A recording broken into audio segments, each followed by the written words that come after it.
Good evening, everyone. I'd like to thank you for participating and for being here for this evening's City of Vista Planning Commission for Tuesday, June 18th, 2019. Commissioner Grimm, will you lead us in the pledge, please? Sure.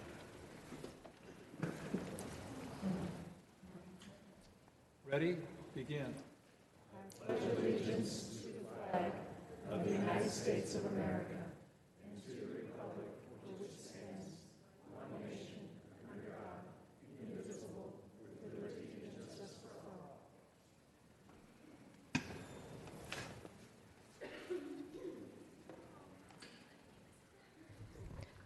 Thank you. Ms. Principe, will you call the roll, please? Vice Chair Kramer, let the record reflect that all commissioners are present, as well as the student commissioners, with the exception of Chair Rossler. Thank you very much. Commissioners, before you are the minutes from our June 3rd, 2019 meeting. Are there any changes that need to be made to these minutes? Please so state. If not, can I hear a motion, please?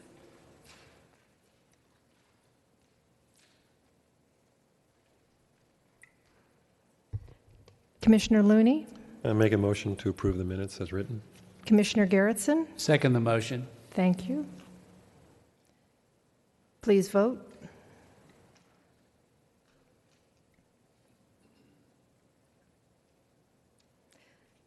Please let the record show that the minutes have passed with no changes made, with the exception of Chairman Rossler being absent for today's meeting. Thank you. Ms. Chow, are there any agenda changes this evening? Good evening, Vice Chair Kramer. No changes tonight. Thank you. Thank you. Before we begin our regularly scheduled meeting and for the two discussion items that we have, now would be the opportunity if someone is here to speak on anything that is not on this evening's agenda that is part of the purview of the planning commissioners. I don't have any speaker slips, so I'm guessing none, but I wanted to give you that opportunity. Yes, please, and you will have to, when you finish, fill out a speaker slip. Very quick questions. Name and address, please. Denise Dunford, 483 Ocean View Drive. The property that we're talking about this evening is exactly I'm on the corner, right there, by Guy Lumber. Okay, so you filled out a speaker slip? Yes, I did, regarding that. But one quick question. What time is the city ordinance allowed to begin building in the morning? 7 a.m.? I don't know whether it's 7 or 8. It's 7 a.m. 7 a.m. Typical construction guidelines I'm well aware of. I wake up to jackhammers at 6:30 every morning for the last year and a half. No problem. I'm happy to be seeing this work being done. I love that the city's beautifying the land. However, there's usually jackhammers every morning, 6:30, Monday through Saturday, with maybe 5 people working. I am very surprised with the utilities. I overlook it all. I'm really happy this is being done. When I see the big project over by Mother's Earth that I believe is probably commercial, it's quite progressively being completed. I pass it every morning. I cannot believe that for a year and a half I wake up to jackhammers and there's 5 people out working on such a huge project. So that is a concern of mine, and I thought I should bring it to your attention that I was under the impression that jackhammers work should not be started till 7 a.m. So I just want to make you guys aware of that. Thank you so very much. Thank you. Don't forget to fill out the speaker slip. Thank you. Okay. All right, I guess it's time. Mr. Ressler, can you give us your presentation, please, on P18-0046, Terracino Way Apartments? Thank you, Vice Chair, members of the Planning Commission. The project before you tonight is a Terracino Apartment project. Application number is P18-0046. It's a request for a plot plan review.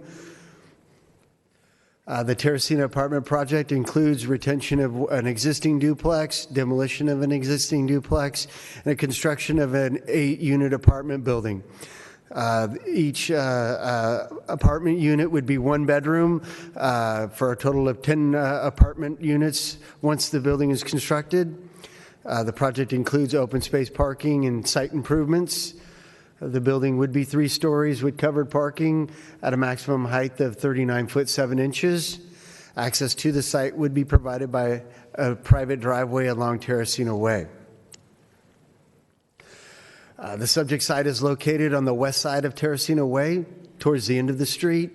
The site area is 0.3 acres to 1 legal parcel and currently maintains 2 duplexes. On February 5th, 2019, the Planning Commission opened up a public hearing regarding the proposed Terracino Apartment project. During the public hearing, the Planning Commission, as well as members of the public, expressed concerns regarding incompatibility with the adjacent single-family neighborhood to the west, concern with the building height at the rear elevation of the building, as well as the size and the accessibility of the trash enclosure.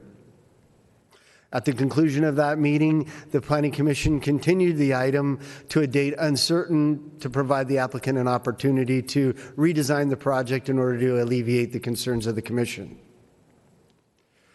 Here's an elevation of the original design, which again has a 3-story elevation towards the rear of the building.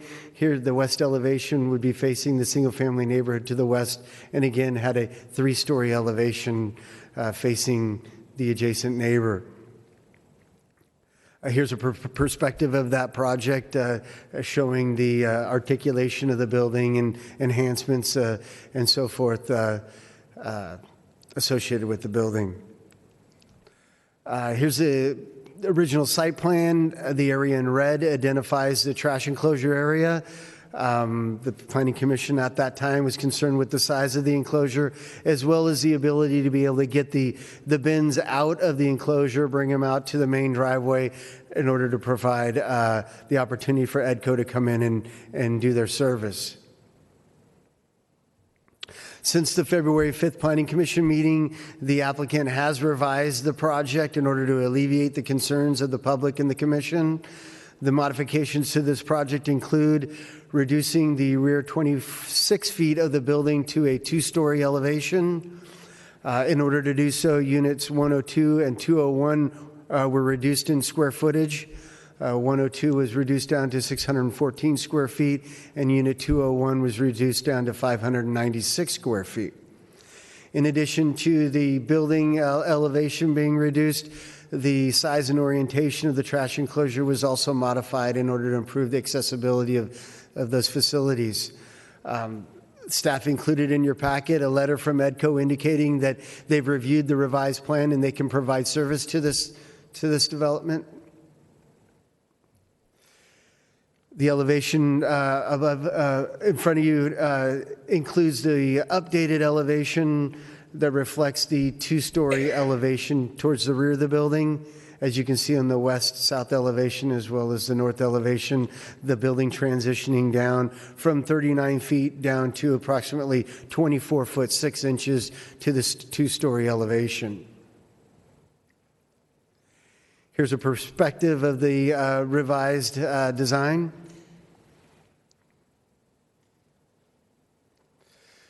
The images on this slide show the original design on the left-hand side of the screen, which again has the, that has the 3-story elevation. The revised design on the right-hand side has the revised 2-story elevation at the rear.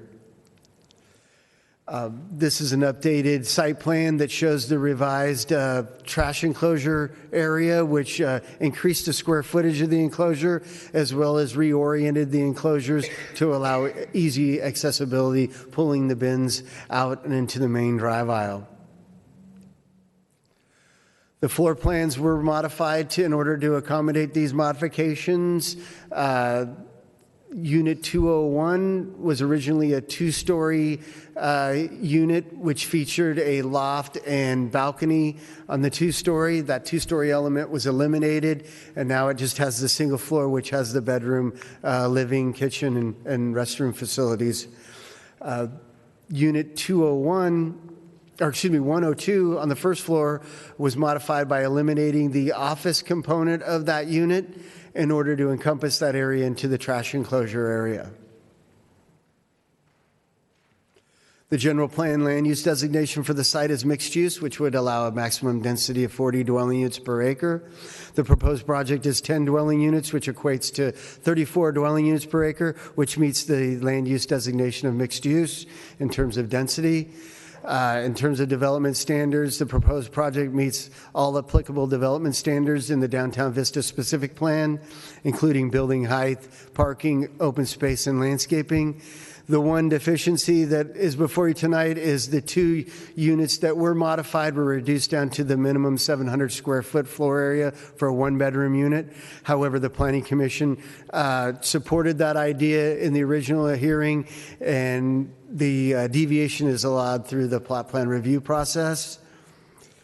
With that, staff is recommending the Planning Commission adopt a resolution approving a plot plan for the demolition of an existing duplex, retention of an existing duplex, and construction of an 8-unit apartment building for a total of 10 apartment units on a 0.3-acre site located at 150 and 156 Terracino Way. That concludes staff's report. The applicant, Rosie Cooper, is here to answer questions. She doesn't have a formal presentation, but she'll definitely be available for questions as well as staff. Thank you. That was going to be my question. Mr. Ressler, I certainly appreciate the site plans where you showed back-to-back the original versus the revised. It makes it very easy for us to see that. Commissioners, are any questions of staff before I open the public hearing? Seeing none, I have 2 speaker slips. Kimberly, if you'd like to come up. This is Kimberly Kimberly I Lindsay. live in 144, and I've lived there for like 6 years now, and I live also going away, and I've been there since I was 12 years old. My mom's around the corner. Okay. The only thing I'm concerned about really is the parking. To speak into The the, parking is really bad right now, as is before with the 4 units there, and we've got another apartment in between that one and my house, which is the 3-unit, and they're already backed up, and we got a lot of those marking for the fire lane.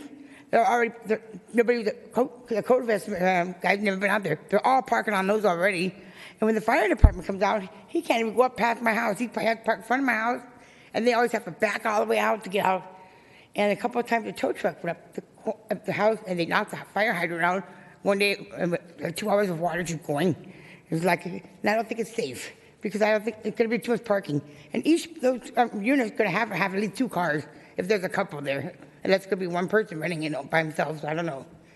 Because I live by myself in my house, and I have one little space, and I kind of took pictures just to give an idea of where, what's going on in there. I live here, and I have one here. Apartments right here, you can see people already parking on the dirt in the yards and stuff. And way up here, that's what their parking looks like. They've all got fire marks right here, and they parked here already, and they got carports also. There's still not enough room. And down here, same thing. The apartment that's right next to this unit that they want to build, there's already 2 cars on the fire lane itself. You can see all the red, and they can't fit in the carport because the trucks are too big. So it depends on how much space you're going to give the cars that pull in a small car from a truck like mine. They're going to fit one of those. I guarantee that. Mm-hmm. So it's just kind of an idea. That's why I'm more concerned because it's more the fire. There's a lot of fire lanes marked, and people are parking all over them. And that right now is so crowded. You go there like around 10 o'clock, street's so full you can't even park anywhere. I'll be so darned. It's like really bad. Thank you very much. So I'm concerned that one. Mr. Ressler, are there parking spots for Terracino? Want to keep this or? Please. Okay, what do I give it to? Okay. Yes. Are the parking spaces going to be 9 feet by 18 feet or 8 The stalls will be 9 by 19 to meet our code requirement. The Downtown Vista specific plan requires 1.25 parking spaces for each 1-bedroom unit. That equates to 13 parking spaces. The project is designed to provide 13 parking spaces. In regards to Terracino Way, that's considered a private street, 46-foot wide easement with 36 foot of pavement, which would allow for parking on one side of the street, which, when the improvements were done, would allow for 2 parking spaces on the street. However, the project's been designed to meet the code requirement in terms of the number of parking spaces. Okay, thank you very much. And I have one other speaker slip for someone who does not wish to speak, but to go on record as being in favor of the project. So, commissioners, at this point,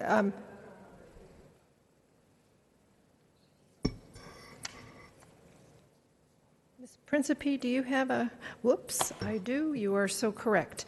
Catherine and Amy, let's see, Catherine and Amy?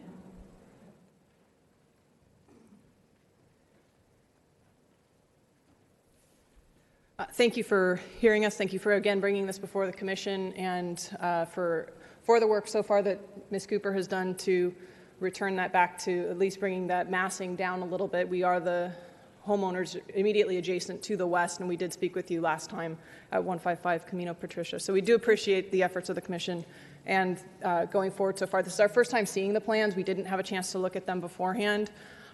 So I'm a little bit confused. It looks like now there's an open area there on the western elevation. It looks like there's a patio or a window on that side on the west end, an open window there on the right, on the second story.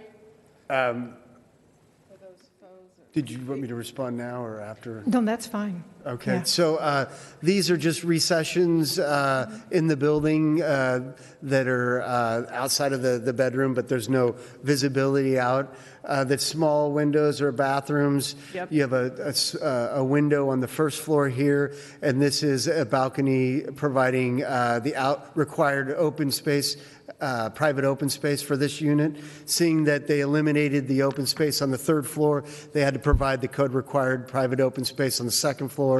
In order to do so, they incorporated into the elevation here. Okay. So that open window there will look into our bedroom. So that is coming over our fence right there as an open window. Is there a way to close that window space off so it is not an open over our fence into our private area? That is a concern. I don't see the landscaping on this one. Again, I don't know if it's part of that package that we just haven't seen, but there is that possibility that landscaping can assist with some of this, and those were concerns we had last time. I believe there's bamboo that's placed, so there's between the fence and this building, there's 15 feet, and then it's, I believe, is that There's correct? two carrot woods and bamboo along the edge of the, Okay. the So property. one of the concerns that we brought up last time was that that's also a utility easement, and the question of whether or not that bamboo or whatever would be allowed to grow large enough to actually do the screening that's needed. Our concerns obviously are with privacy. The last meeting, the commission had requested that there be some sort of a version that shows the impact to the single-family homes. I didn't see that here today. We mocked something up last time to show you, and we were expecting to see what that would look like here today. We don't see that. And the last version was being characterized as the original. It actually was not the original. It was a revised version based on the previous. And the original one actually did have the two-story as a flatter roof, and it went farther back in. It was actually less massing than this version. So that's something that it shouldn't be characterized as the original because it wasn't. So again, privacy, vegetation screening, and anything else? No, those were just the key points, and it sounds like some of those concerns are met. I put on there, we're undecided. We're neither for nor against it. We appreciate the effort so far to try and fit it in. It's never going to be probably 100%, but we definitely do appreciate the effort so far and the trying to kind of retain some of the single-family dwelling feel of the neighborhood that is immediately adjacent to this project. Mr. Ressler, do you? Sure. Let me click here. I've got some backup slides here that I can go to. The plan she's referring to is actually the EDR plan, which isn't the original project because it wasn't a project at that point. All it was a conceptual idea. That's the image that's before you tonight. We had a hearing, or excuse me, a discussion that night, a notice discussion that night to discuss the preliminary proposal. That's what's on your screen, which again, as she's indicated, had a two-story element at the rear of the project. Once the project was actually submitted, the original project was the three-story element that I showed you in the original presentation. Thank you for clarifying. Sure. Does Ms. Cooper, can she answer the question about, or do you know, Mr. Ressler, about the easement for the utilities? Well, initially, with the building being 39 foot tall, there was a concern that that was going to be overbearing and that the landscaping that was planted in that setback area wouldn't provide appropriate buffering or visual barrier. Seeing that the building now is reduced to 2 stories at a 24-foot height, that balcony is probably at maybe 16 feet, 12 feet, something like that. So with the bamboo, probably getting to a height of about 12 to 15 feet, I'm thinking there's be appropriate separation there and a visual barrier compared to the 37-foot height of the building and the balcony probably being more at about 30 foot in height. So, all the visibility has been reduced down in height with this revised plan, but maybe Mrs. Cooper could probably get into that in a little bit more detail if we wanted to bring her up. She's headed up. Perfect. I did ask my landscape architect about the bamboo and how that would interact with the, excuse me, with the power lines, and he said we would have to kind of see what happened as it was growing. He said it's slow growing enough that it could grow up through there. I can't imagine that the utility company wants me having bamboo growing through the utility, so I'll have to maintain it in a way that it doesn't interfere with the utility poles. Okay, but you will let the height be sufficient enough so that they get some privacy from that second floor into their bedroom? I will let it grow as tall as it will grow. Okay. As I can maintain it to grow.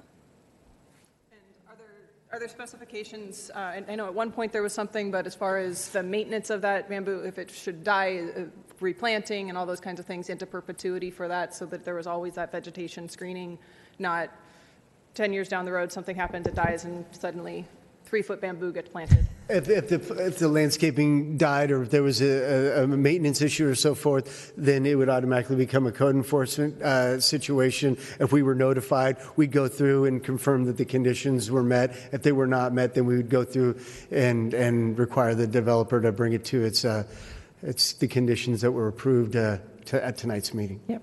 So I think you're okay. I think that's the result of that. Thank you. Thank you very much. Thank you very much. Vice Chair Kramer? Yes. If I can just add to what Michael's saying. Please. If you feel that it's important to address it, to capture that, it might be a good idea to include a specific condition that talks about that, because our landscape manual is kind of open-ended, and although it is true that we can go back through code enforcement, it might become more difficult over time. I agree with you, and I think, Commissioners, that if we make a motion to approve this, that we need to add something to that motion to capture protecting the second floor view into there and making sure that whatever's planted is in good growing condition. Commissioner Looney? I just wanted to bring up 2 points. The finished floor of that balcony is roughly about 10 feet. So the person's eye level will be about 15 feet above grade. And the second point is in the landscaping plan, they've called out for a bamboo that will grow on average 30 to 40 feet in height. So that's going to be an additional 10 to 15 feet minimum above the person's eye level. So if the bamboo is healthy and if it's maintained and if the SDG&E doesn't prevent that from growing, that bamboo is going to provide that filtered screening. I think that has been the issue here. Thank you very much. I have no more speaker slips. Commissioners, I'm looking for a motion or questions, so at this point I will close the public hearing. Commissioner Garrettson? Yes, I just have a question for the developer, and that relates to apartment 301.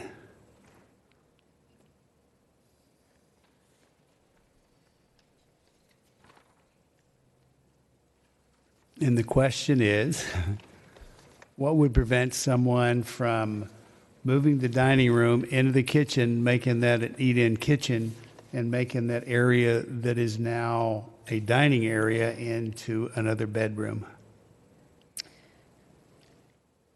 I mean, my landlord would have to enforce how many people were occupying the unit, but we can take that wall back, which I thought I had done, so that there's no privacy in that area. We may have to condition that. That's fine. Okay. Thank you. Commissioner Looney? On that same note, you're talking about Unit 301? Yes. If you rotate the bathroom 90 degrees, that eliminates that potential sleeping area. Now, I know from looking at the plans, you've stacked your bathrooms on top of each other. But if you rotate, again, just rotate that bathroom 90 degrees, you still get your washer and dryer, and then your dining room becomes closer to your living room, that would forego the potential of a sleeping room. But I wouldn't let this prevent the project from moving forward. I totally agree. I think you've done a fabulous job in articulating, and what Mr. Landry has done, creating a design that's the massing is well done, and the articulation is well done. Thank you very much. Appreciate that. I would make a motion to approve Project P180046 as presented. As presented, or with the elimination of the possibility of an additional sleeping area in 301 and the maintenance of the bamboo? That would be conditions added on. Okay. Commissioner Garrettson? Yes. Can we also condition that something be done about that to prevent it from turning into another bedroom? Either rotate the bathroom, Yeah, or yeah. something to the satisfaction of staff. Mm-hmm. And then in that case, I would second. Thank you. Any other comments, commissioners, before we? Seeing none.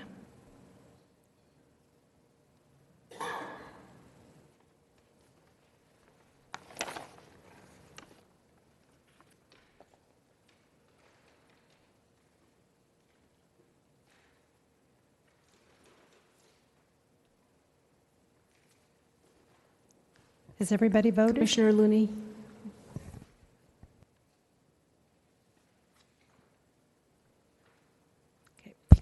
Please let the record indicate that this item passes unanimously with Commissioner Ressler being absent this evening. Mr. Ressler, did we give you enough information on? Perfect. Good. Thank you very much. Student commissioners. Do you need a 5-minute changeover, or? Keep going, okay? No?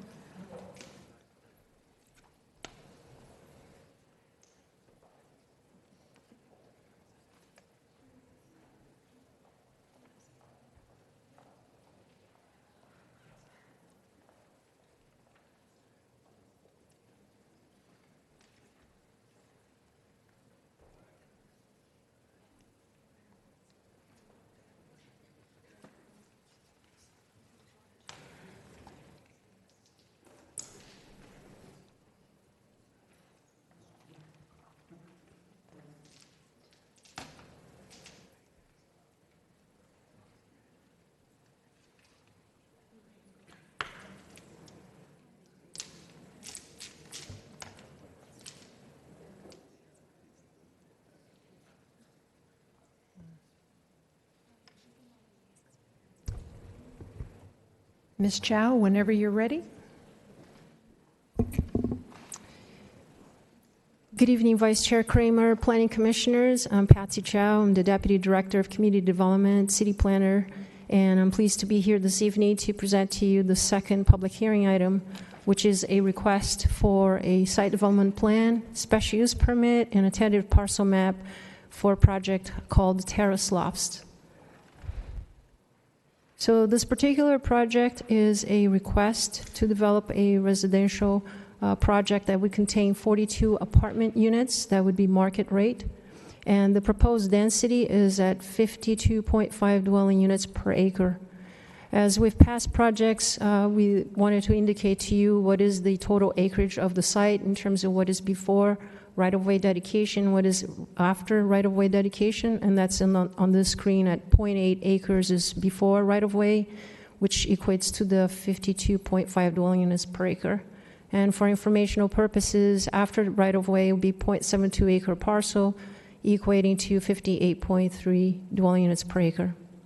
The project includes a parking garage, and there's also a parking lot that's open to the sky, and a bike storage room. They have drainage improvements, wet and dry utilities, all of the associated infrastructure.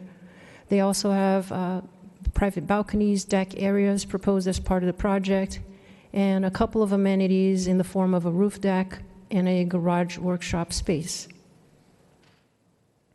In terms of our general plan and zoning, it's designated in our general plan as mixed use, which allows for a default maximum density of 40 dwelling units per acre. The zoning is Downtown Vista, which is the Paseo Santa Fe district, which is basically all the purple area that's indicated on the particular slide. It's surrounded by residential uses at medium, low, and medium density to the east, up on the hillside on Terrace Drive.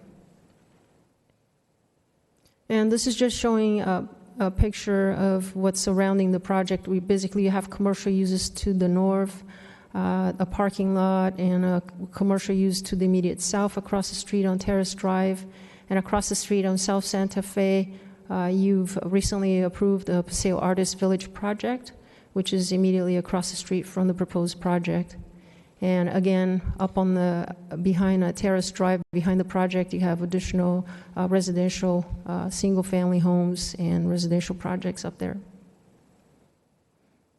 This is just a view from South Santa Fe Avenue, looking straight at the project site. The two existing buildings would be demolished as part of the proposed development, and so just looking east. And this is a view from the corner of Terrace Drive in South Santa Fe, just looking at the project site again.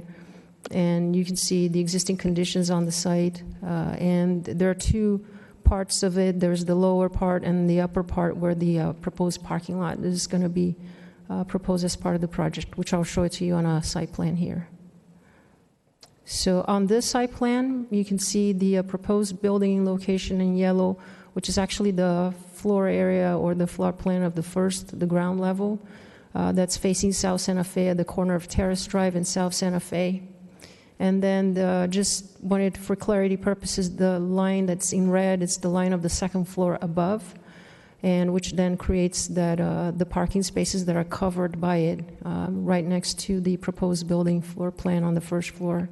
So you have the lower portion of the project site, which is the parking area, the garage, the open to the sky, and then the separation from the upper parking lot area and the two driveways that will access both parking areas off of Terrace Drive. And there's existing slope in the back, or the slope at the back, I should say, that will be landscaped or shown, proposed to be landscaped, street trees, etc., along both Terrace Drive and South Santa Fe. So as part of what you see out there today, all the work that's going on South Santa Fe, part of the capital improvement project that the city's working on for Paseo Santa Fe improvement within that district. You have part of Phase 2, which are the improvements that are taking place near the project site. On the southbound travel lanes, there is the undergrounding of the utilities that are going on. There's a lot of construction going on out there that will address curb, gutter, sidewalk, the standard, the BMPs, as well as the base pavement.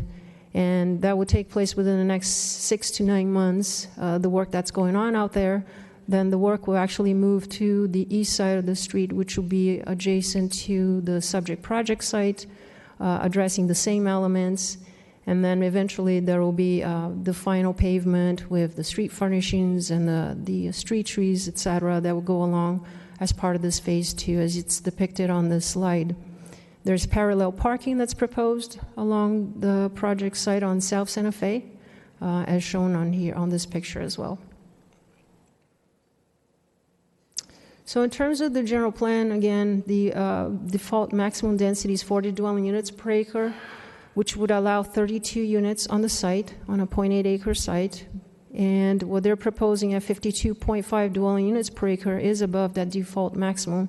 However, the downtown specific plan does allow for that to be exceeded via special use permit.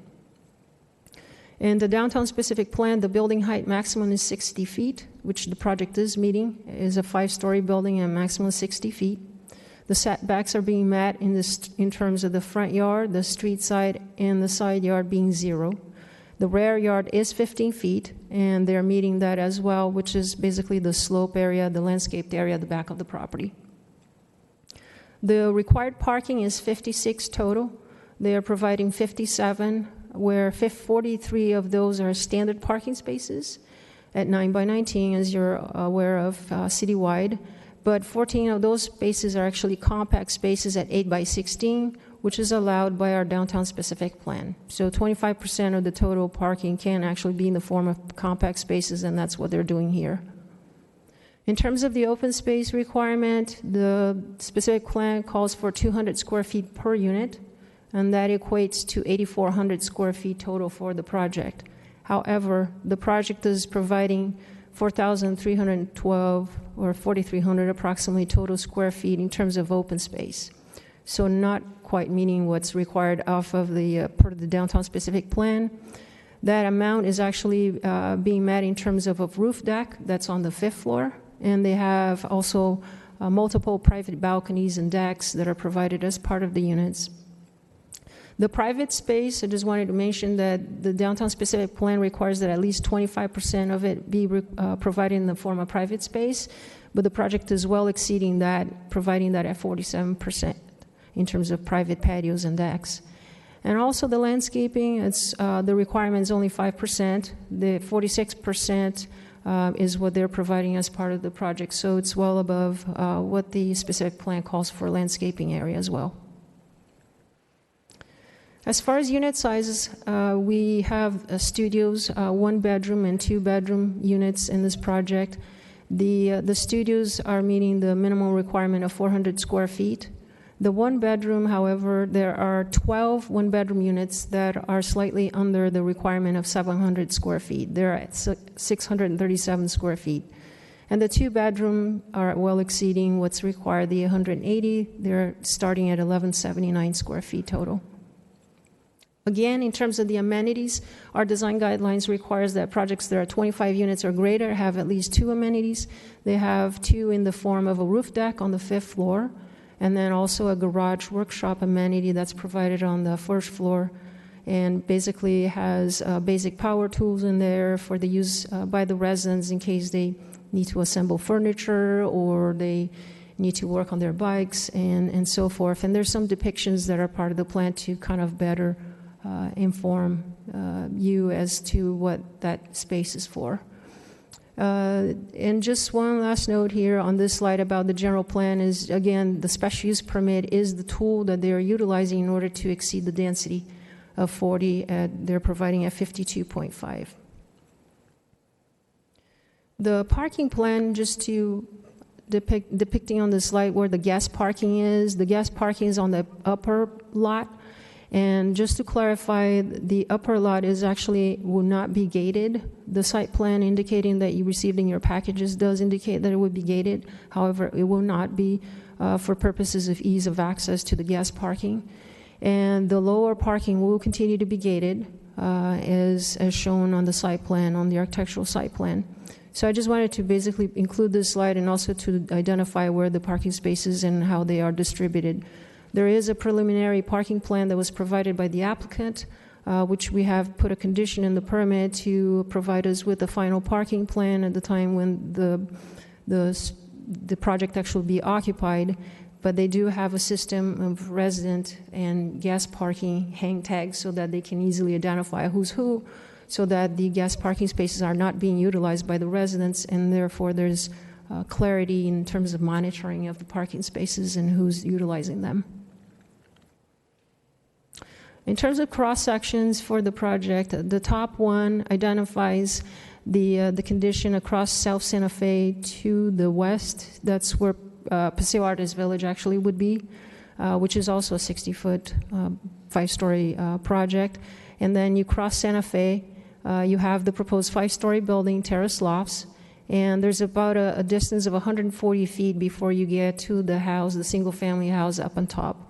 I just wanted to identify what that separation is, which is basically the parking lots that are in between those two structures.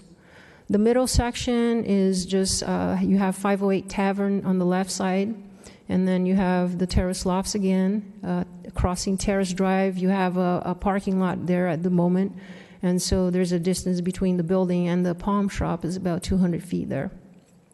And then the last street section at the bottom is at the upper part of the upper parking lot. So you have an upper parking lot what crosses Terrace Drive, and you have a single-family residence on the other side, on the south side of Terrace Drive there. In terms of the landscaping, as I mentioned before, 46% of the site is in the form of landscaping, which well exceeds the 5% required in the specific plan. They proposed a variety of native and non-native plant materials throughout as part of their plant palette. And then on the 3rd, 4th, and 5th floors, there are several proposed planter boxes and to provide some variety up there as well as part of the balcony. So just included a little bit of the vignettes in there so that you can see that. And that's included on the plans, obviously. They have street trees proposed along Terrace Drive, and again on South Santa Fe Avenue, the improvements along South Santa Fe will be part of the capital improvement project, along with street lighting and street trees, etc., and parkway landscaping. So this is just a depiction of the types of plant materials they're envisioning for the project, and you can see the variety of native and non-native plant materials and the different colors that are eventually become part of the project. In terms of the proposed floor plans, this is the first floor plan, identifies the 2 units on the ground floor, and you have the garage workshop space there near the handicap parking stall. Obviously the elevator, the entry lobby area, and some additional electrical, mechanical rooms, and obviously the trash enclosure area where EDCO will be able to access that on trash days. The second floor, and as well, I'll just keep going. There's the second floor. The 3rd floor, slightly variation of the second floor that has more balcony space in terms of the units at the corner Terrace and South Santa Fe. And then you have some additional balcony area space also on the 4th floor. But slightly, the configuration of the units are not drastically different, I guess, from one floor to the next. And then just the depiction of what the amenities look like in the developer's mind in terms of the roof deck area and the garage workshop amenity and what that space could look like and would look like. And that's the 5th floor, which has the roof deck at the corner, on the left side corner there, that's identified. In terms of the architectural elevations, you have all the sides of the building. They're going for a contemporary architectural style, which is a mix of industrial contemporary that's spoken actually in the downtown specific plan. And they have articulated facades and trying to break up the mass, obviously, because it is a 5-story building. And they include a series of different types of materials as part of the elevations, going from precision face CMU to storefront, glass storefronts, articulated hardy panel, stucco, and the colors that you see on this slide. There's an art mural that's being proposed as part of the project, and that will be something that the Public Arts Commission will have to look at because it is facing public right-of-way. But obviously, this is just like a placeholder at this time. And at the moment that you saw this at the early design review, there was the use of some different materials, shingles, etc., that were proposed at that time, and they've since made modifications to include additional, either whether it's the articulated hardy panel or corrugated metal in some of these elevations.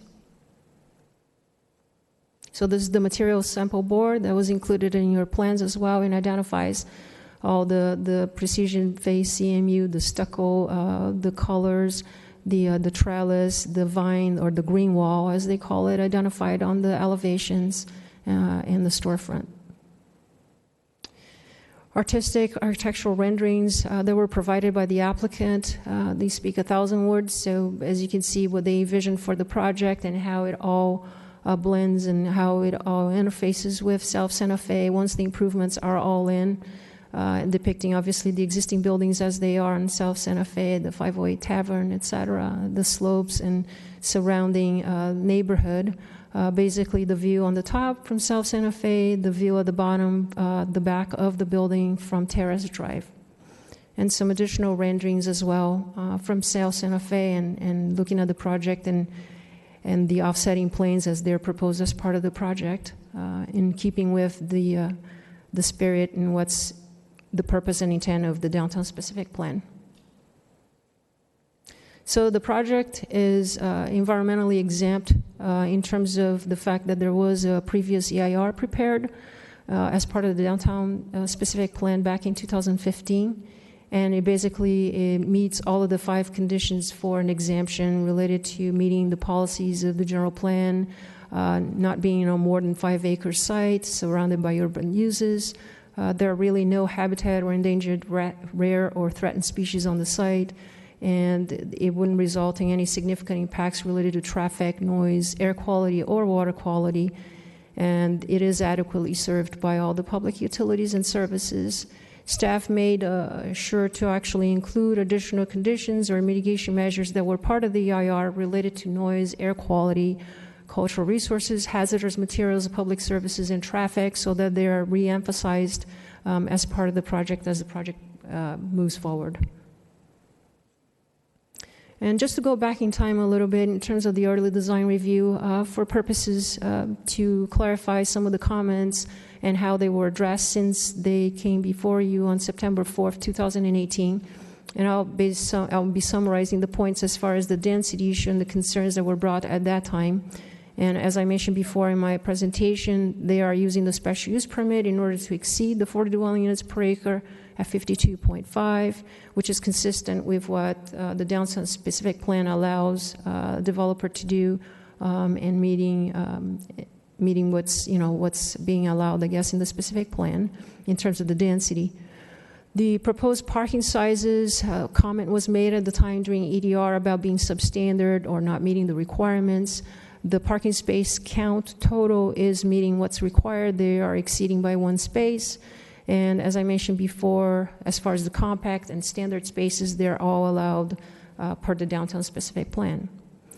There was a concern raised about adequate open space being provided as part of the project, amenities or children's play area, and recognizing the fact that the requirement calls for 8,400 square feet of open space, whereby only about half of it is being met, and it is being met in the form of private balconies and decks, and the roof deck, as well as the fifth floor. That is something that obviously it's factual, and you can see before you that is the case. However, we also point out that the fact that the project is well exceeding the landscaping at 46%, where the 5% is required. And just to add a note to that, as to the Planning Commission's authority tonight to be able to consider that as part of the findings for a site development plan in terms of that particular element or the open space not being met, it is up to you, to the Planning Commission, within your authority to consider that and whether you can make the findings for that or not as part of your decision tonight. So I just wanted to put that on the record. And in terms of the architectural style, obviously was well received by the Planning Commission at the time, and obviously the art mural, a nice element and an addition to the project.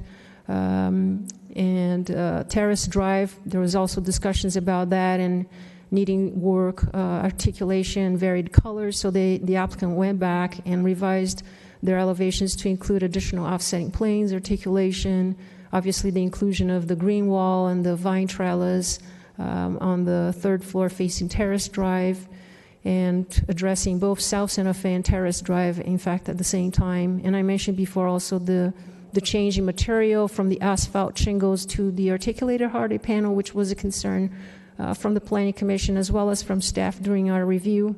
So they went back and modified that to address the concern.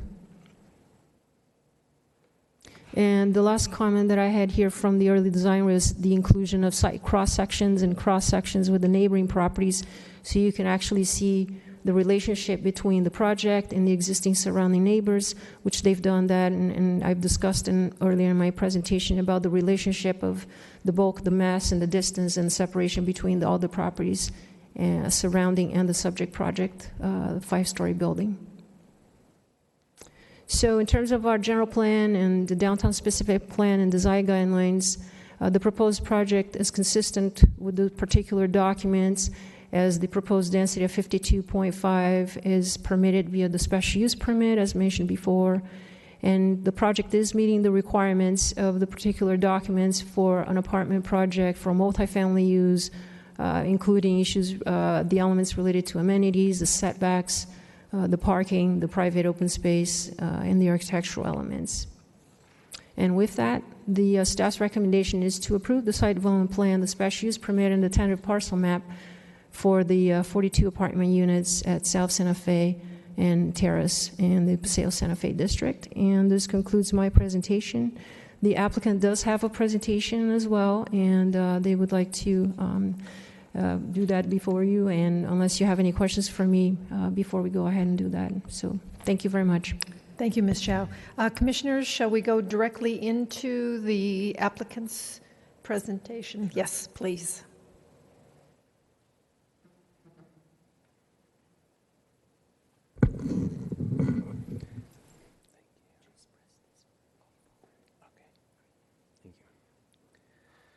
Thank you, Mrs. Chow. Good evening, Commissioners. Good evening, staff. My name is Lev Gershman. I'm the managing partner of Tideline Partners, and Vista holds a special place in my heart. While I was putting myself through college, I worked in downtown Vista in the mid-90s. Our office used to be located in downtown Vista, and I've sat on the board of the VVBA for some time.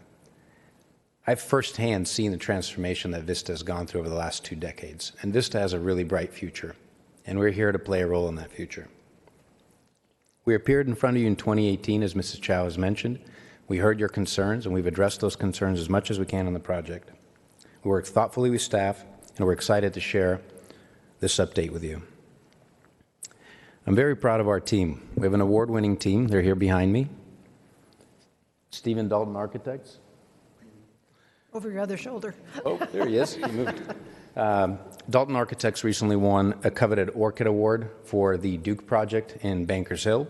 We also have Lastres de Gertler, landscape architecture. You guys all move. Julia over here representing Landscape Architect, also an award-winning landscape architecture firm.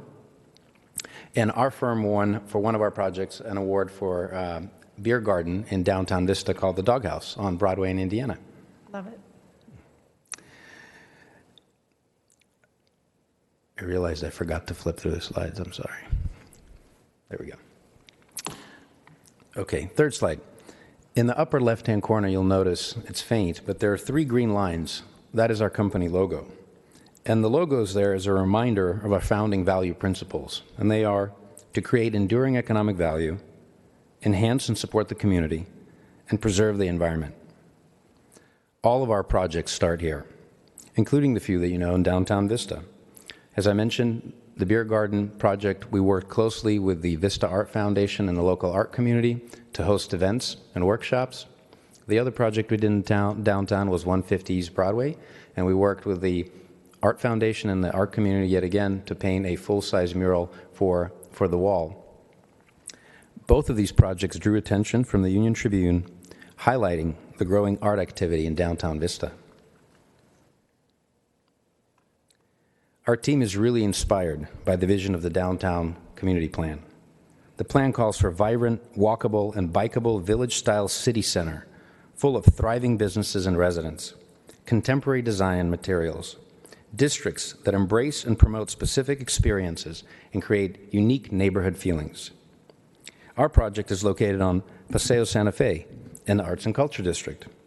The community plans for this district envisions places for creatives and artists to live and work.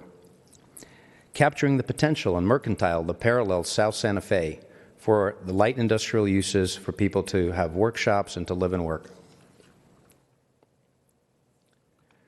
We believe in the big vision, and we're working hard to fulfill it. These are the current site conditions of the site that we are proposing the development on. You could see at the bottom of the slide views along South Santa Fe, both towards downtown and Civic Center. The Paseo South Santa Fe street improvement currently underway is transforming this corridor and setting in motion the right investments to fulfill that vision. The large picture is the image of the site, taken from the back of the property, looking down towards South Santa Fe. The site's predominantly vacant and in need of a little bit of attention. This is the site view from the South Santa Fe looking towards downtown core and up Terrace Drive. As you look at Terrace Drive, which is the lower right-hand corner where the big utility pole is and where the stop sign is, notice the abrupt drop from the public Terrace Drive street diving into Terrace Drive. There's also, as illustrated, a 35-foot elevation change from the front of the property on South Santa Fe to the rear property line. In my opinion, and it's just my opinion, but over the decades that I've gone up and down South Santa Fe, I think this has the steepest elevation change of any parcel that fronts on South Santa Fe. The numerous power poles that you see carry utilities that we will underground as part of our development and beautification of the neighborhood. These challenging site conditions, most notably the elevation changes, make some of the seemingly simple requirements, for example, the open space requirement, complex and not feasible. With all of these challenges, when we look at this site, we see a spark for the Arts and Culture District. This is Terrace Loft. This is a place for makers, a 5-story, 42-unit apartment community designed and built for creatives and individuals. The project includes a 60-foot mural facing into the downtown core to anchor the Arts and Culture District, lush landscaping on the hillside visible from South Santa Fe and Terrace, and a land dedication on Terrace Drive where we will build a public sidewalk. The design of the project and unit mix is targeted towards young professionals and empty nesters. Predominantly, the unit mix is studios and one-bedrooms, and while families could live at the project, we anticipate the 2-bedroom dual master units will attract roommates. We know parking is a big concern, and we worked hard to overcome the slope and provide the required parking spaces. We're providing electrical vehicle charging stations and bike lockers that are covered with power to charge bikes, scooters. Our goal is to get people out of their cars and walking in their community and in downtown. As you can see, we've also set the building forward to engage the street and to move it further back from the single-family developments in the rear, thereby also hiding the parking lot behind the property.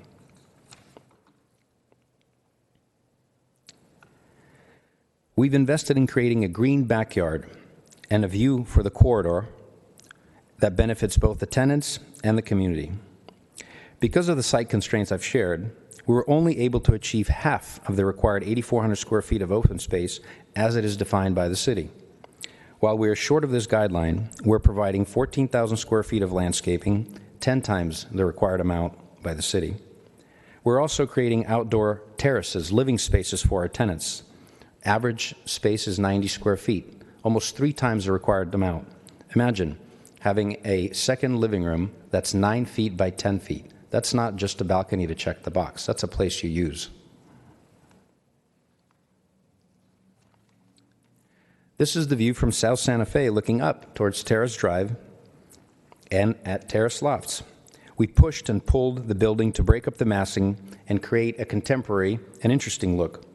Lower right-hand corner, we have 2 artist studios with extra high ceilings and large patios facing the street. We've thoughtfully planted around the front of the building to screen the parking and enhance the sidewalk experience. We heard your guidance, and we've incorporated your guidance into our project. As Mrs. Chow mentioned, we replaced the asphalt shingle siding on the front with the articulated designer paneling, the gray volume that you see at the front of the building. We reduced the number of compact spaces to meet the requirements of the city. We increased the landscaping, maturity of plantings, and the quality of the design. We increased the size of the studios to meet the minimum size, to meet the city's requirement, and we increased the size of the rooftop deck. We have two amenities. One is the rooftop deck, which has a fire pit, a barbecue, plants, and a planted green wall to provide a green refuge. We also have a garage workshop stocked with regular and power tools, outfitted with a workbench, and other supplies to wrench on bikes, scooters, assemble furniture, or work on do-it-yourself projects. I'll now hand it over to our architect to tell you a little bit about the architecture. Thank you. Good evening. Excuse me. Stephen Dalton. I'm the architect for the project. As this slide's showing you, this is a view of the project from the intersection of Terrace and Santa Fe. We have extended the corrugated metal siding that you see in the lower two-story element back, halfway back the building along Terrace Loft or Terrace Drive. We've added the green wall in the upper section on that same elevation. And we've also used some color blocking to differentiate that elevation. So this is in response to your comments at the last hearing. So we've added far more interest visually and materially to that elevation. I'd like to point out that this project has deep recesses along Santa Fe with recessed balconies and windows, kind of an articulated roof line that mimics maybe historic factory buildings or the sloping hillsides around this area. We've also been really careful to break the building up into kind of a historic block module. So you see the building, the section on the left with kind of a three-story step back, and then the building section on the right with a two-story setback. So creating variety in roof lines and both vertically and horizontally. The color and material boards, the materials have been selected to really emphasize pattern and texture. So the articulated fiber cement paneling that would be the facade on the left section, a very interesting, dynamic, and unique material that would really bring some interest to the village area, the downtown core. The CMU block, corrugated, board-formed concrete, all of these are materials that have an inherent texture or pattern to them without being loud and overstated. And finally, these materials all have a certain permanence and solidity to them. Concrete and metal, these things are going to have an intrinsic value that's going to be lasting and well-wearing for the project. The rear elevation has also been revised. You can see that through a combination of how we have placed the units and how we've used color blocking, we've been able to break up the overall building mass into a series of smaller components. You also see on the rear elevations here very generous decks, and as Lev mentioned, these are a real amenity that you won't find in a typical apartment project. This is a building section, a site section through the building and Santa Fe to the left and to the single-family neighborhood on the right. I'd like to point out that the height limit of our project at 60 feet, we are below that height limit, and we are matching the height limit of the single-family neighborhood behind us. So the any eventual development behind us, we won't be projecting any higher than they'd be allowed to build as well. As already been mentioned, the grade change from Santa Fe up to that house already knocks off a significant number of feet and stories to the perception of the building height. So from that rear house, they're really looking at the equivalent of a 3-story building instead of a 5-story building. And also pointing, I think has been pointed out, that house is 140 feet behind our project. If you consider a typical suburban residential lot at 50 by 100, this is an entire property distance between our two.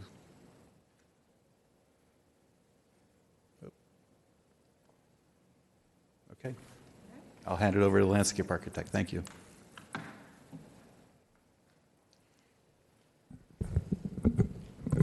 Good evening. I'm Julia Roberts with LDG Landscape Architects, and I'm here to go into a little bit more detail about the landscape concept.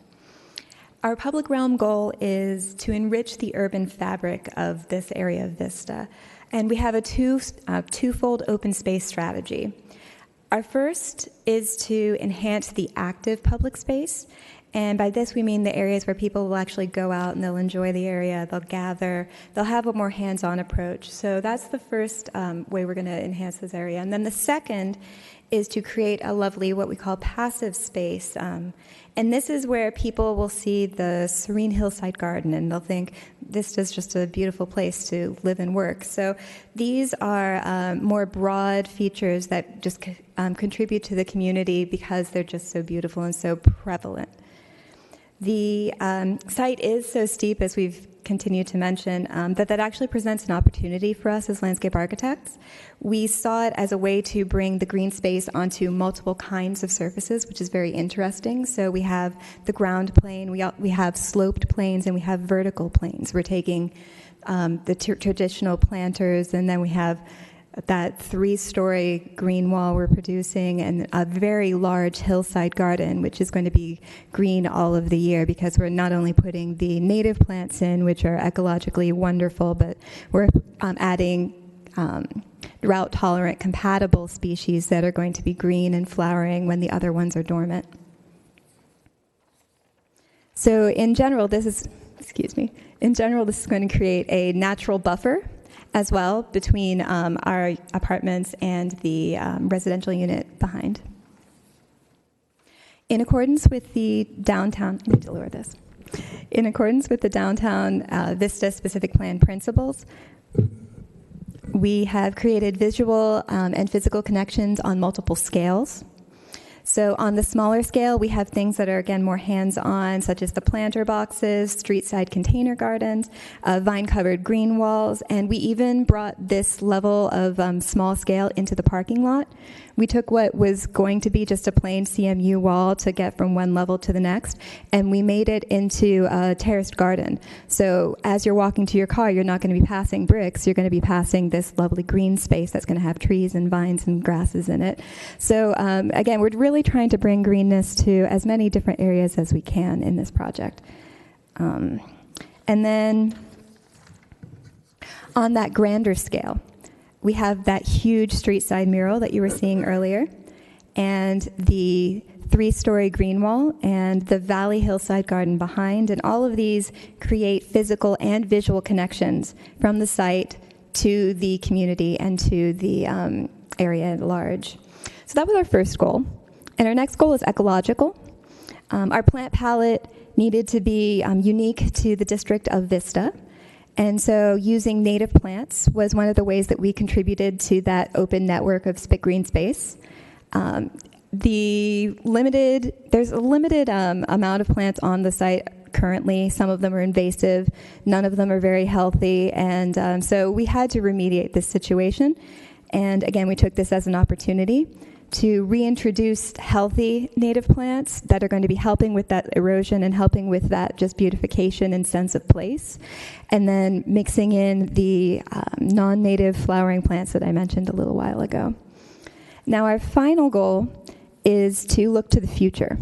So we want to inspire similar green, healthy development, and so our central concept here in this hillside is to be the first people to have a green spine. So this is a huge valley, large hillside, multiple developments are proposed to go in this area, and we want those developers to follow our lead and take their landscape up the slope into the plain and give back something that the whole community can see. It's going to be visible, since it's so steep, from the street, from across the street, even in the distance from the other side of the valley.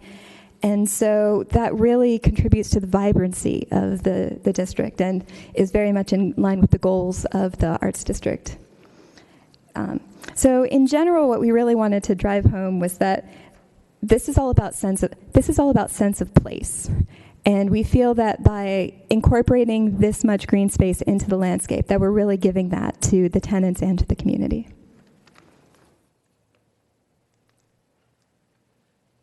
Thank you, Julie. Landscaping always puts a smile on my face. The team can tell you I'm a tree hugger, sucker for plants. Commissioners, we want to share with you that we walked the neighborhood and talked to the residents. We knocked on doors. We couldn't get a hold of everybody. Of the people that we talked to, the houses immediately behind the property, both of those tenants, owners were home, and they supported the project. They liked the idea of having more light and eliminating opportunity for nefarious activity, and the fact that it would be cleaned up and there would be eyes on the street. We did talk to two folks that did not want the development, and they said they don't want anything there, period. We know we have a few supporters in the audience. I know we turned in a few last-minute letters from the chamber and local businesses like the Cold Stone Creamery and the Flying Pig and a few others. And we are very excited about this project, if you can't tell. And we're excited about the spark this project will bring to light the Arts and Culture District. And we ask for your approval to move forward. Thank you. Commissioners, are any questions for staff and or the applicant before I open up the meeting to the public? Okay. I have some questions.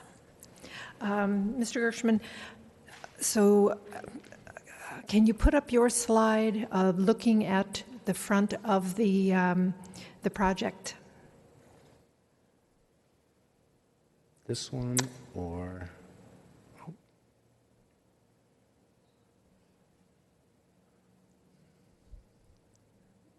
There's a couple. This one? Perfect. Okay.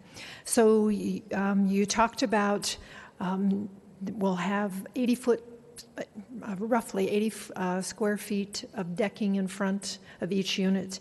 And this is to open it up so that your apartment has got more footage.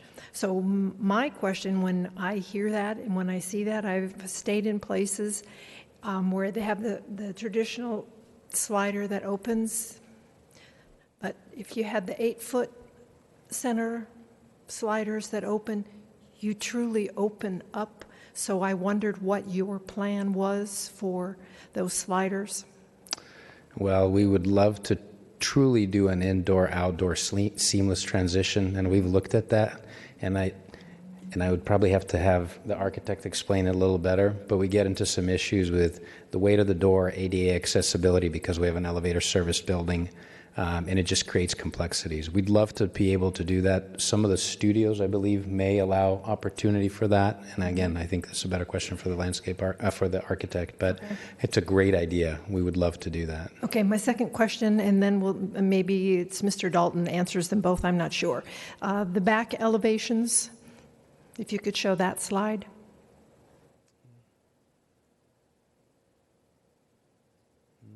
Going the wrong way. There it is. That one, thank you. So these units are facing the bluff, basically. Mm-hmm. There are no awnings. There's nothing protecting, especially the fifth floor. They have nothing. Is there a possibility, or is it okay if you put out your umbrella table up there, and is that, safe with the winds? I don't know. It just looks, for those 3 units up there, very bland, unprotected. There's nothing. Yeah, it's a good question. And I think maybe Mr. Dalton can answer it better, but I think it has to do with the sun angle. Okay. Right. So this is largely facing east or southeast. So the sun that's going to be coming in there is going to be at a much lower angle. So a traditional awning or projection is not going to be as effective as it is on the south side. Okay. If you look at the south end of that, we have horizontal projections to create that sun protection.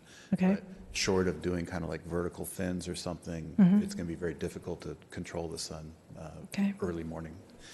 Your first question about sliders, center doors, opening. Everybody wants them. Lev has asked for them. We all want them. It's hard to find a sliding glass door that meets the threshold requirements and the operating pounds per square foot force requirements for ADA. So I can say at the moment, it really becomes a French door that meets those requirements, Yeah. and then a large window next to it. Lev, like other clients, they're all searching for this product, and so if there one is there, I'm sure we would put it in happily, but right now we're not aware of the product. Okay, okay. The apartments, Mr. Gershman, these are all market rate, correct? Yes, correct. Okay. All market rate units. Okay. I have no more questions at this time, but Commissioner Grimm does. Thank you, Chairman. I think it's probably a question maybe for the architect. I'm not sure. You had mentioned in your presentation, and the staff had mentioned in the report as well, that in response to one of our concerns, you've added corrugated metal to the Terracino section of the, along that. And I guess my concern is what kind of corrugated metal are you planning on using? Is this going to be like some of the Home Depot grade F that we've seen, in some of the buildings recently, or did you have something else in mind? Right. It's certainly not the Home Depot special that you might see otherwise. Typically, what we see is a product called Galvalume, which is a alloyed steel, so it's not subject to rusting the same way that mild steel would be. And then because it's a multifamily project, it really gets installed on a more sophisticated rain screen facade system. And so joints can be concealed. It's much more controlled in how it's applied or installed. And the corrugations, there are kind of the rounded corrugations. There's the more faceted, angular corrugations. All of that, all those options are available in that product. Some of the ones that I've seen that have been really nice, and Mr. Looney could probably describe it a lot better than I can, but it's almost square tubular, right. and it's sort of a tube valley. Right. That kind of a look. And that would be certainly appropriate for this application. I wouldn't want to, obviously design that from the dais, but just a suggestion that maybe we work with staff or something to come up with something that would be. But it sounds like you're on the right track. We could show you pictures of our products where we've used that product, and it's a very attractive, clean look. Thank you for answering that. Commissioner Garrettson? Yes, question. You have 3 two-bedroom units, but yet you've provided no amenities for children. Could you explain that? Certainly. I should first say that if I have to leave in an urgency, it's because my wife's gone into labor with our second child. So it's... come on. No. Okay. It's the truth. We're being induced this Saturday if we make it that far. So I acutely understand the importance of having those facilities nearby for a family, especially with a 2-year-old that's a tornado. We're targeting a specific demographic for this project. As I mentioned, we're not precluding families from living here, but because the 2s have dual master suites, we really envision these being as a roommate, used as a roommate situation. So if you would not rent to somebody with a kid? No, of course we would. If they would like to live at the project, certainly. If they have a good credit score and their background checks out, if absolutely. If it's on the 5th floor, they would have to walk half a mile to a playground?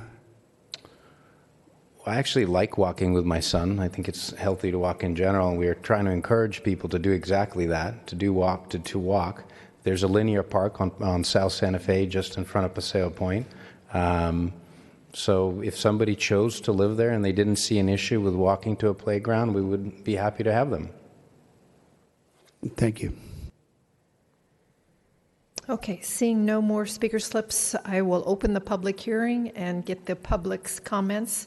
I'm reading off the speaker slips in the order that they were received, so no particular order other than that. Maya Rojas, please.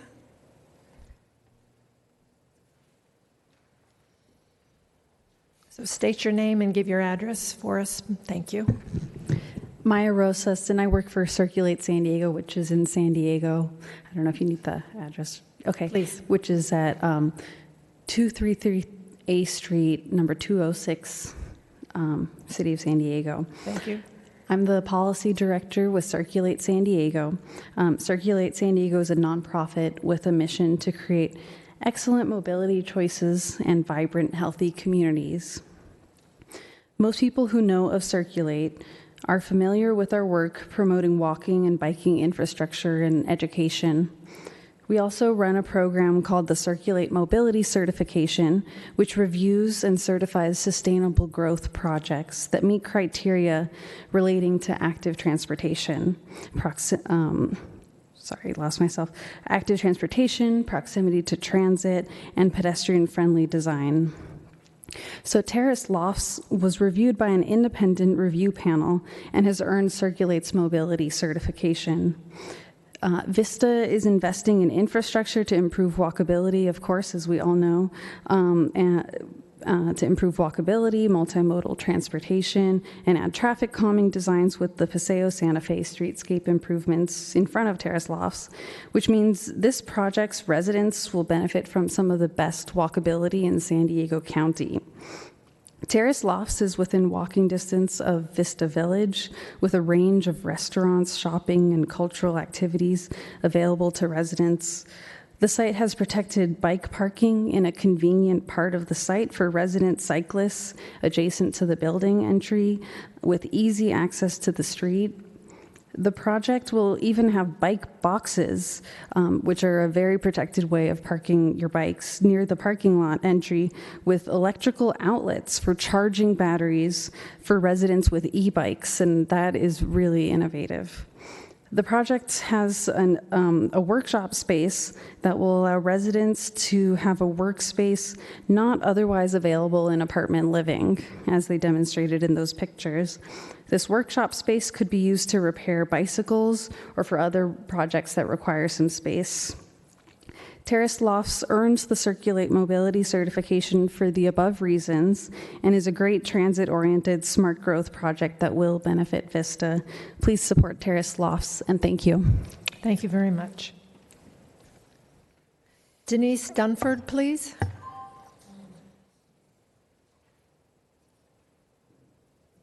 Thank you, Denise Dunford, 483 Ocean View Drive, Vista. First of all, thank you for the questions you asked, because you basically read my mind. The home that is at the top of that slope is my home. I've been a property owner for 18 and a half years, paid my property tax. When the plans were originally designed for this, I'm super happy with what's being done downtown. It's beautiful. I take my kids, walk downtown, go to all the boutiques, the restaurants. A 5-story building was not part of the original plan on that side of Santa Fe. The proposed project that I have received, I'm on your email, I get your notifications, was on the opposite side of South Santa Fe, so where Guy Blumber is. That whole strip would have been the residential. It's interesting that the bamboo was brought up on the last project, because I planted bamboo 15 years ago, anticipating this project being across the street. The building is beautiful. The back of it, it looks a little hotelish. Regards to the sun, I can't even maintain succulents on my front porch and have to constantly replace them because the sun is so strong and direct as it rises in the morning. So whatever reviews they do, I've lived there 18 years, I have to repaint my front deck constantly. So there needs to be awnings. The back of that, this is totally infringing from the 3rd story up. From the 3rd story up, you are now at my driveway, where my basketball hoop is, my kids play. That rooftop that's really wonderful for new people renting or buying a small unit. For the equity I have built in my home, survived as a single working mom, survived the recession, paid the higher city tax that was proposed far before the state tax went up. I was all for that to make this project happen, all of it. It's beautiful. But that was not the original plan, to have a 5-story building. 3 stories would not infringe. That is the largest slope of all of Santa Fe. I have 2 microclimates in my yard myself. I'm well aware of the bamboo, the different types of plants. Vista has one of the highest water tier districts. You need to be really smart and maybe do Italian cypress rather than bamboo. There's a lot to be taken into account for when you're planning on a slope. But the main thing is, from 3 stories above, that nice rooftop for those new residents that do not have 18 years of paid property tax, 18.6 years of paid property tax, they get the benefit. And I love the idea of it being younger people. It doesn't, I'm sorry to say I have 2 kids, you know. I'm not worried about if there's little families there. I'm beyond that stage in my life. But now I'm going to have young people working on their bikes, knowing when my children walk home from school, when they walk in their residence, that I'm at work and I'm not home yet. You can see my front door from that rooftop. You'll need to wrap it up, your 3 minutes. Okay, that's pretty much all I have to say, and thank you for your questions. The back of the building looks a little bit like a hotel, and over the 3 stories, it's not fair to the resident that's paid all my taxes. I need to go take care of my kids now. This went longer than I expected, so Thank you very much. Thank you. Tom Fleming, please.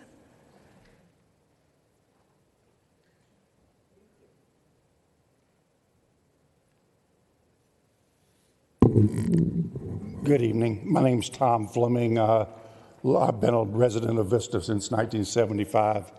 I used to say my address was 227 East Broadway, but now it's 809 Grapevine. 227 is where I used to work. So anyway, in the late 80s, early 90s, when I went to work in the downtown area and became a member of the Vista Village Business Association, when it was early stages of it, we started looking at what to do about downtown, because at 5:30, as I was saying earlier, when we would leave work, we saw homeless people, and that's all you saw downtown. And it was a really bad place. And over the years, it has gotten better. But as the Vista Village Business Association grew, we became the downtown business investment district and things of that nation. That point, anyway, I served on the board of directors there. And we had 3 basic goals when we started looking at what to do in downtown. As far as Santa Fe and Mercantile, that was going to be an art district. That's kind of what we wanted, a walkable art district where we could have makers live and work, where they could have places to do their sculpturing and things of this nature. Well, this is not a place where you're going to get sculpturing done, but you're going to have people that are in the art district and art business, I think, setting up there's small shops where they're making their jewelry, where they're making their ceramics, whatever. I think you're going to see that there. And we wanted a maker's area. We wanted a walkabout area. Now when we go downtown, instead of those at 5:30 seeing nothing but homeless, the other day I was down there at 7:30 in the evening. You could hardly find a parking place.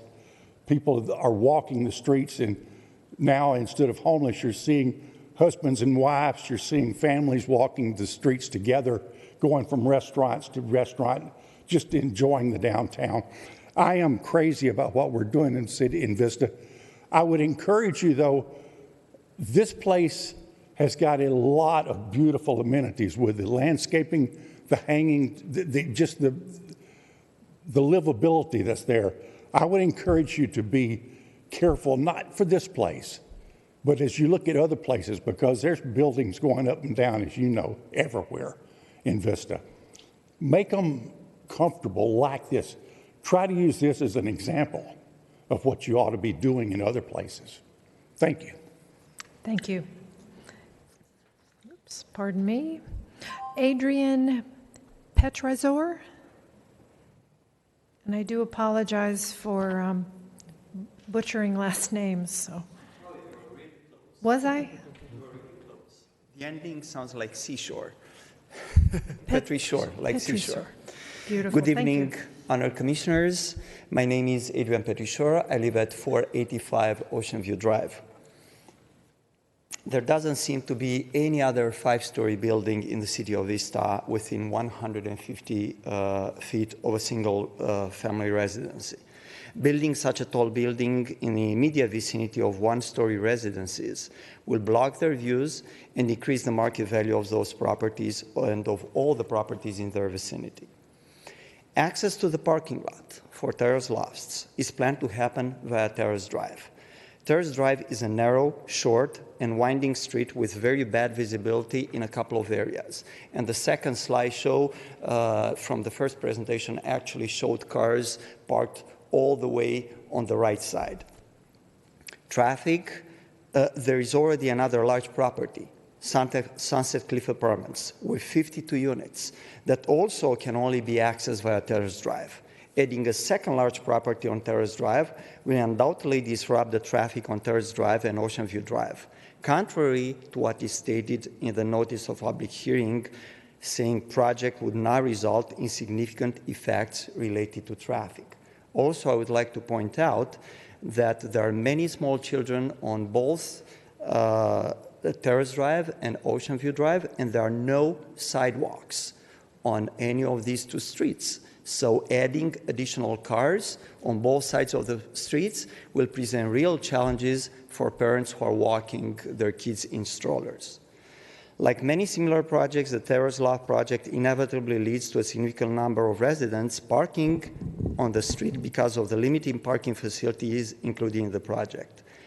As I said before, having cars parked on both sides of the street will create significant traffic problems and significantly increase the risk of car accidents. There are a couple of requirements, the one-bedroom requirements for this project below, the one-bedroom space below requirements, the open space below requirements. I think the architects did a great job with this project. It looks very well, but it looks like it's trying to fit a 12-size foot into an 8-size shoe. So that's all I wanted to say. Thank you. Thank you very much. Susan Blanchette McAllister, please.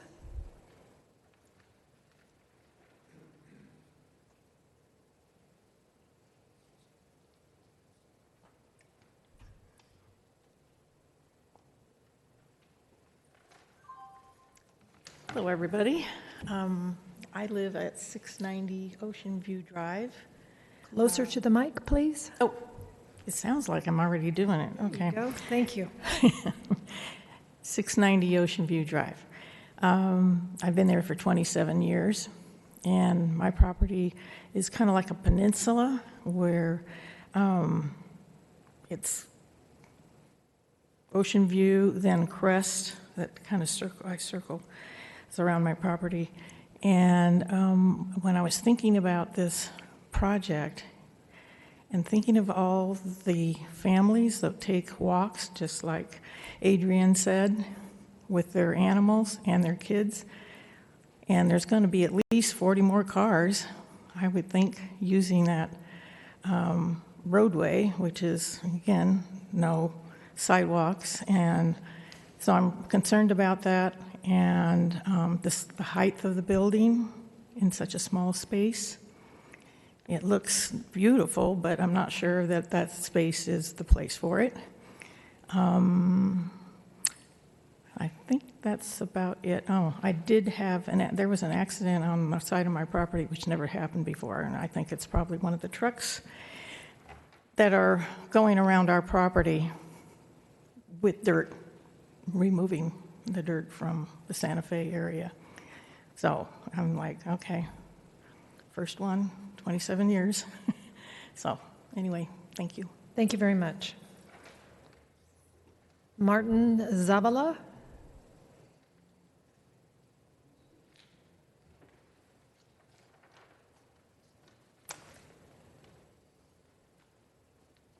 Hi, my name is Martin Zavala, my daughter Marlene Zavala, and we have been living in 229 Terrace Drive for 12 years, which is a really calm zone right now. And what we think with all those apartments, it might be really a lot of people, a lot of traffic going on, and we not might be able to get out of our driveway with all of traffic coming back and forth. Also, our street is really small. We're a family of 8. I have 3 sisters and 2 brothers. I'm the oldest. And then with all the traffic that is going to be passing through that street to get shortcuts from other ways to pass, I'm scared that if my siblings are playing outside and a car is just going past the speed limit, something can happen, not just to my sibling, but other kids that live by there.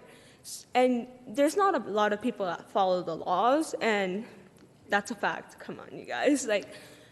And I just, like a lot of people said, it's a beautiful project. I'm happy. It's going to make downtown look so nice, but it's too much for a little place so small that isn't too big to sustain that. So that's pretty much it. And all the people who's going to be living there, I'm pretty sure, because South Santa Fe has a lot of traffic on the mornings, afternoons. They can be making shortcuts to go from South Santa Fe to Civic Center, so Ocean View and Terrace Drive. So we can have a hard time to get out of our driveway because the street is too narrow. When there's one car going down and the other one going up, they barely can fit in there. And there's no sidewalks. And there's also no way to put a gate door in front of our house because it's too small and it's just impossible to. Maybe you could, but it's rare if the city even expects because of how small our driveway can be. So that would be cool if they put a private gate door where they cannot go up the street on Terrace, so they cannot be able to drive and make shortcuts. That will be. Thank you. Ms. Zavala, will you mind filling out a speaker slip so that we get both of you? Thank you so very much. David Rains, please.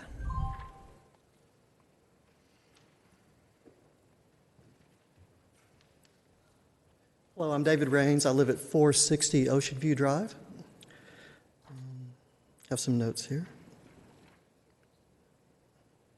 So I would like to respectfully bring a concern to the council, and I think it's already been covered to some degree.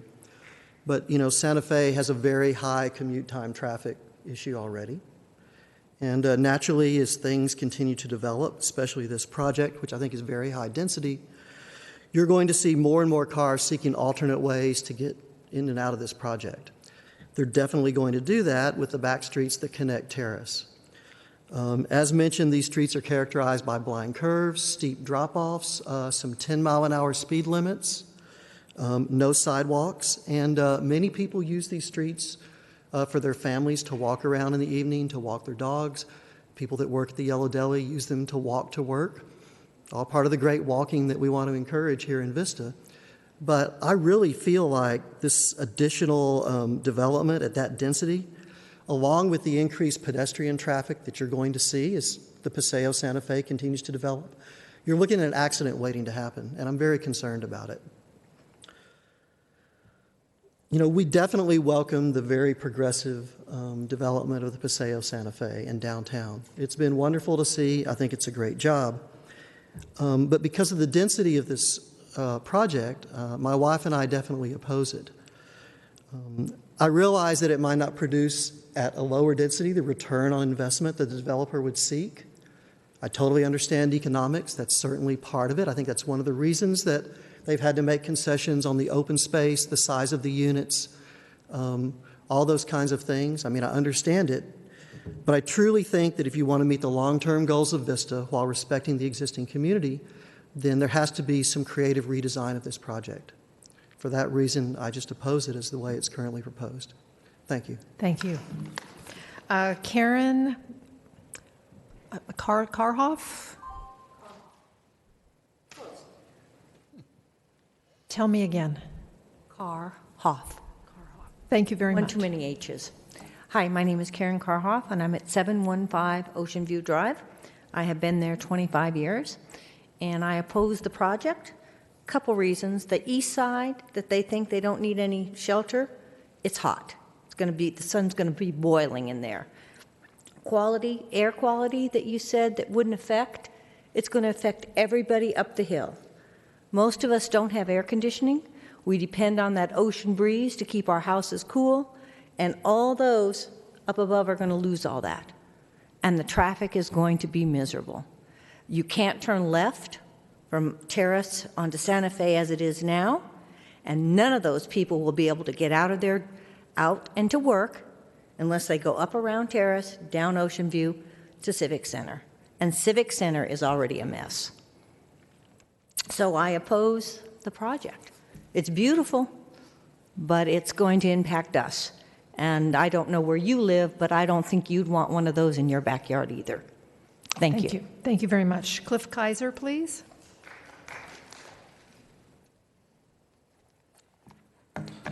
Good evening, Commissioners. I'm fully in support of the terrace lofts here, and anytime the city moves to remove blight and then put something new in.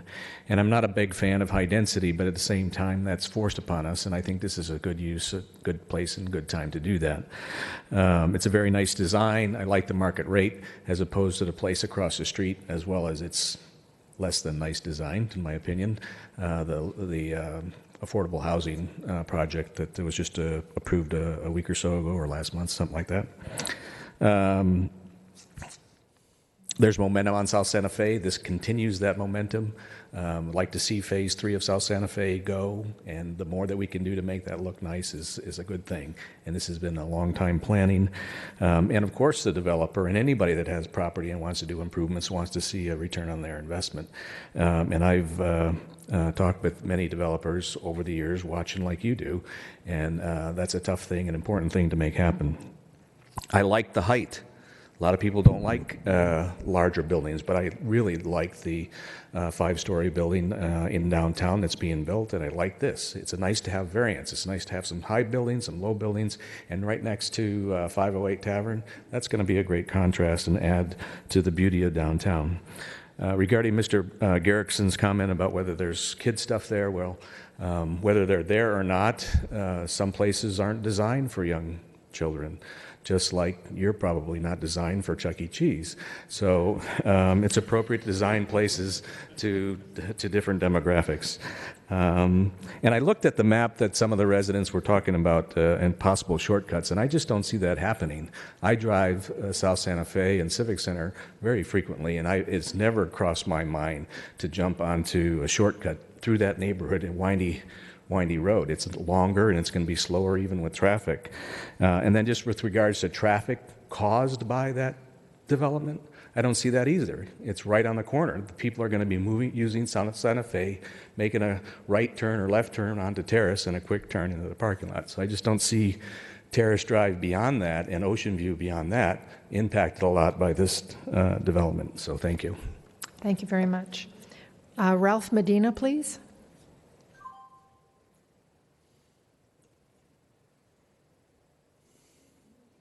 Good evening. I live at 475 Ocean View Drive.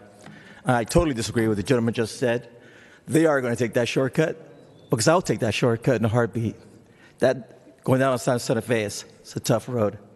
But I wanted to talk about parking. The units we built across from Bank of America, currently the extra cars park on Ocean View Drive. That's where they park. Where is that going to happen here? There's no room. Roads are narrow.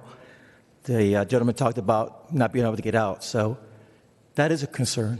The density that they're asking us to put on that small spot is challenging. So that's a concern of mine also. Then we talked about the character of a neighborhood. Downtown looks great. We're doing a great job.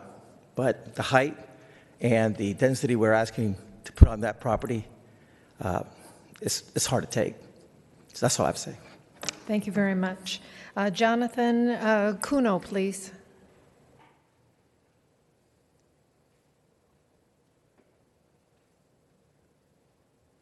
It's Koino. You saw the note. Yes, I did. Thank you. Good evening, Commissioners. Thank you for the hard work that you do. Real quickly, I've been in this town for over 5 decades. I live right near downtown and pass through it. I'm currently on the board of the Vista Art Foundation. I'm currently on a local art community backfence society nonprofit in downtown. I was a chamber board member. I was a board member of the Downtown Association. And I was also the director of the Downtown Main Street program for a year. I'm fully in support of the project, and it's true it's not perfect, okay? Was Paseo Santa Fe perfect? Was North Santa Fe project perfect? Was any of the projects we do perfect? Not even close. As far as concerns I hear about people having accidents, we're changing, I assume, we went from 4 lanes to 2 lanes. We put 2 traffic circles there, and I was under the assumption there was another traffic circle going down there on Terrace, so to slow the traffic down.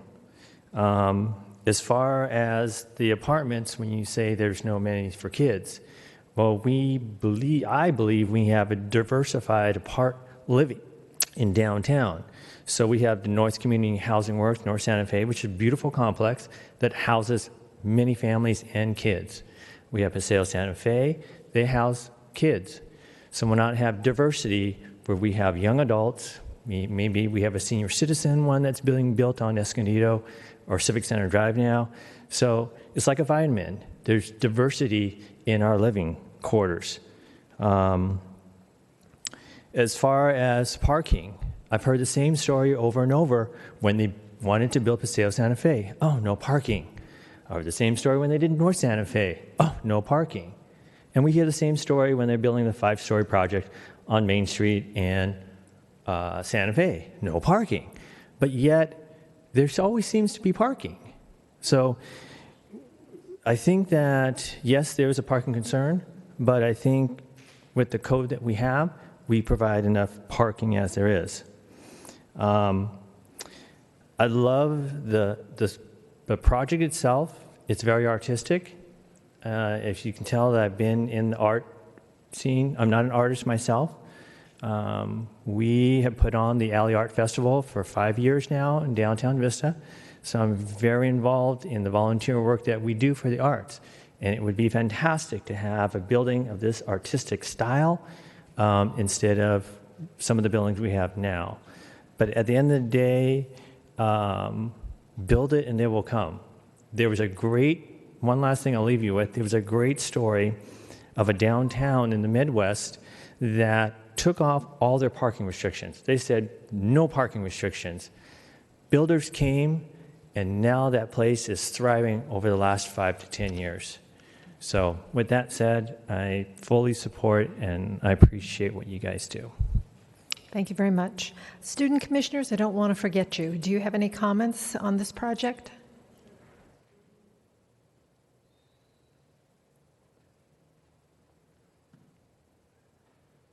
I think the project looks pretty good. I don't necessarily have concerns about the traffic. I ride Civic Center a lot, and I generally don't have trouble with the traffic. But yeah, I think it'll be a good project. Thank you. No comments? Okay. Commissioners, before you, so I have no more speaker slips, so I'll go ahead and close the public hearing. But commissioners, before you on the dais is 8 letters, different letters. The heading came from the Vista Chamber of Commerce, but these are personal letters that have been written by, oh my goodness.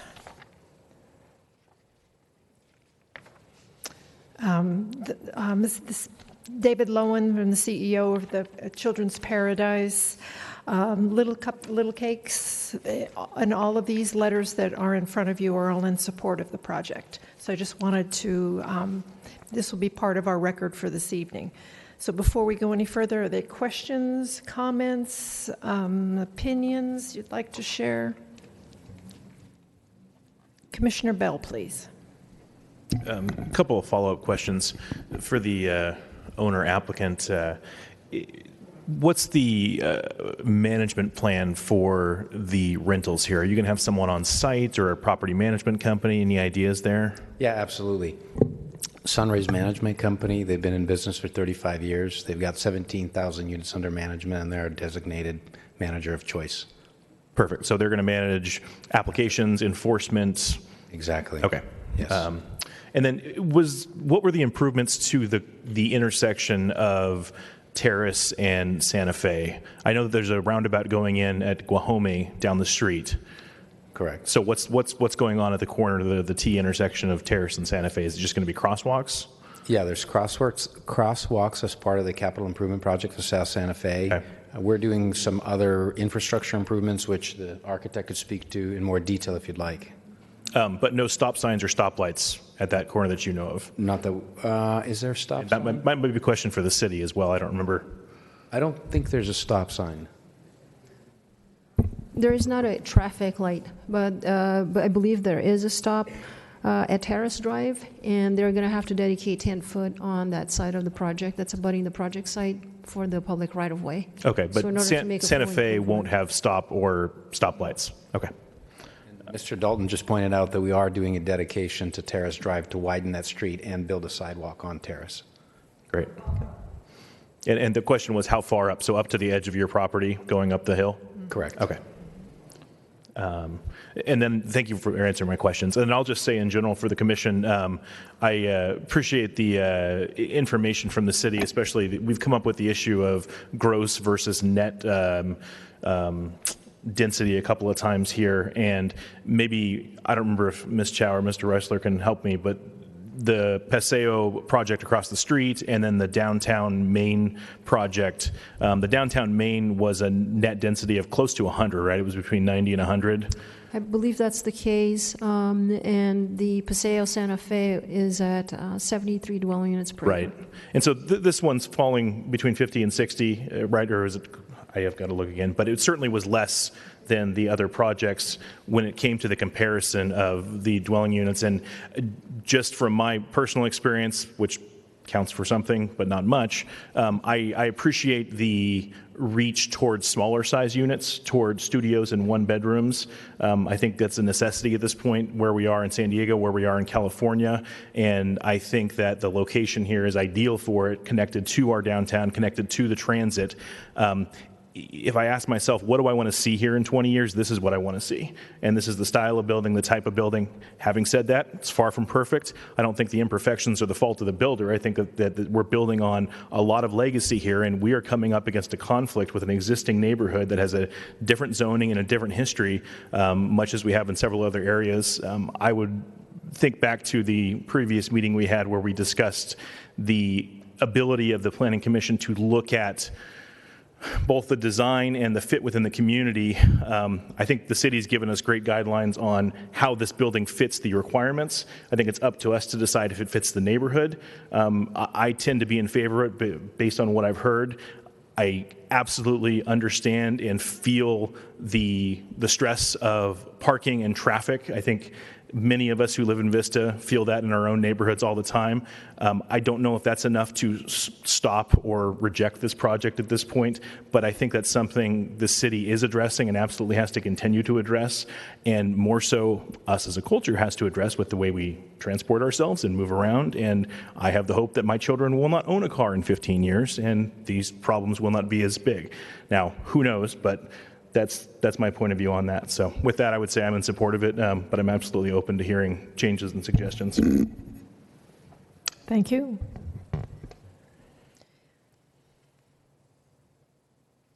Commissioner Grimm? Thank you.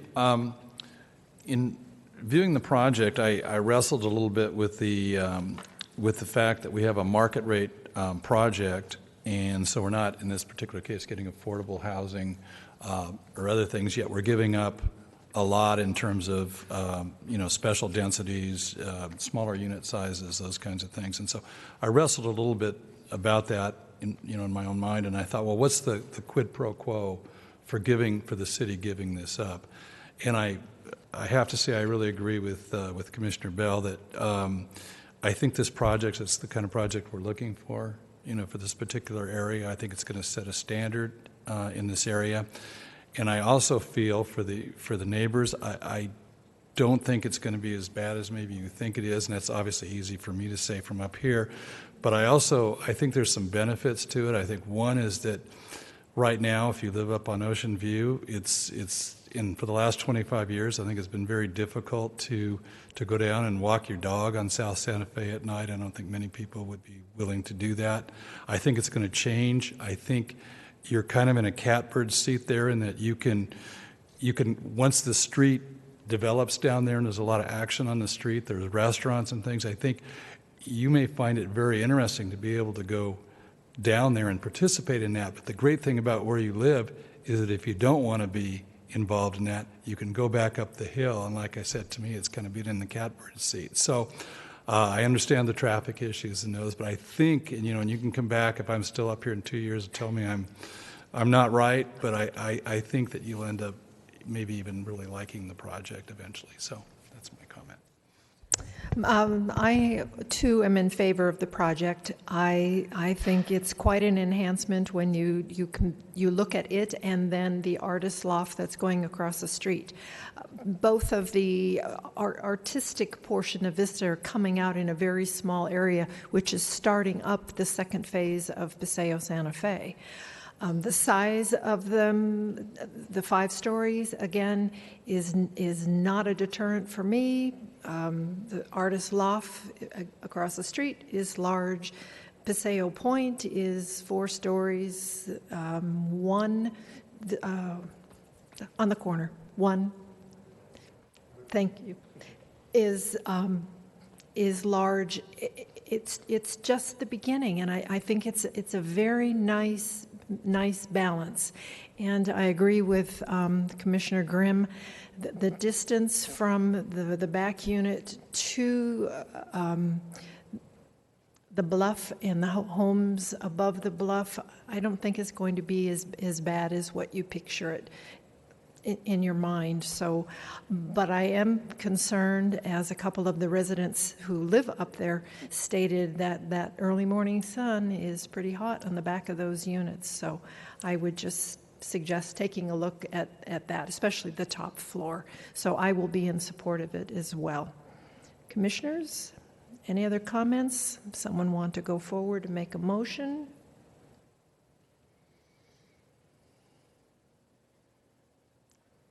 Sorry, wrong button. Okay. Commissioner Grimm?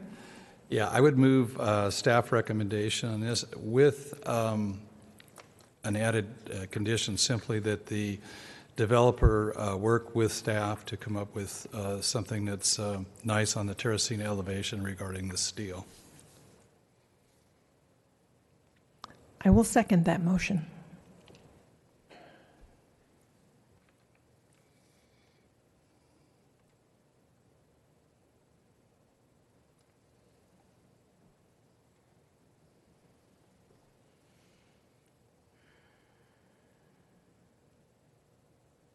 Please let the record show that the project passes as presented, with the applicant working with city staff about the back sides of the units to make them more amenable to the residents behind.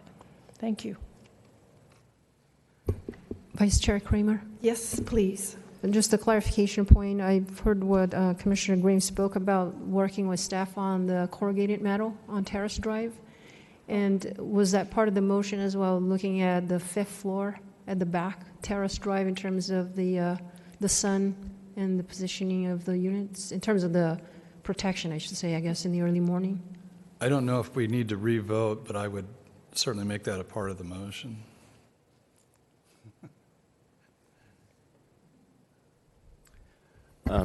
Perhaps the developer will agree to that. Is that amenable to the developer?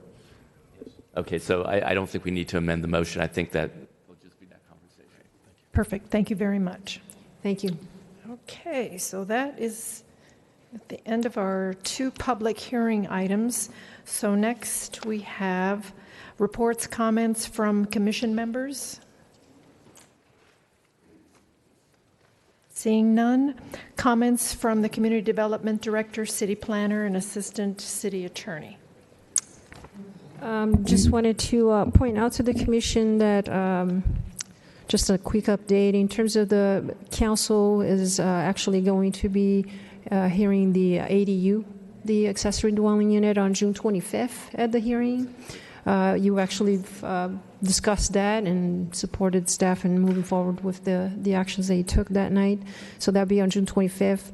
Also, June 11th, the council had a discussion about a proposed hotel at the Madagual Hacienda site, and that is not going forward or did not get support from the council that night on June 11th. I'm sorry, proposed hotel where, please? That was at Madagual and Hacienda. There's a vacant site.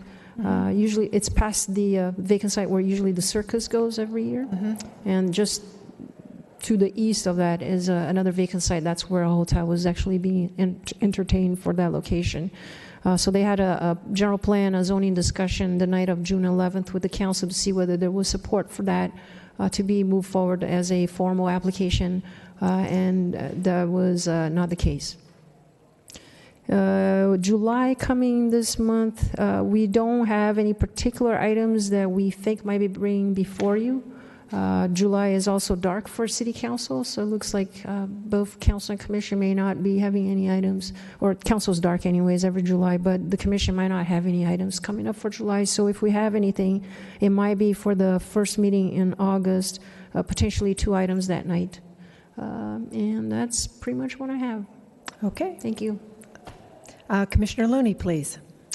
Question, Patsy. On North Santa Fe, right across from the liquor store, I think it's Slick Liquors, that was where the street improvements ended from phase 1 and begins at phase 2.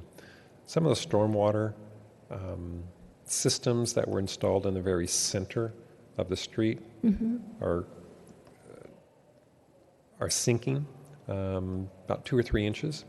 There is a brick collector where the runoff from the pavement goes into the center, and then we've got that biofiltration system. But some of the paving there has dropped 2 to 3 inches. And since the city is doing the street improvements coming right up to that, it would be nice if some improvements could be made or repairs could be made so it's a uniform level going across the street.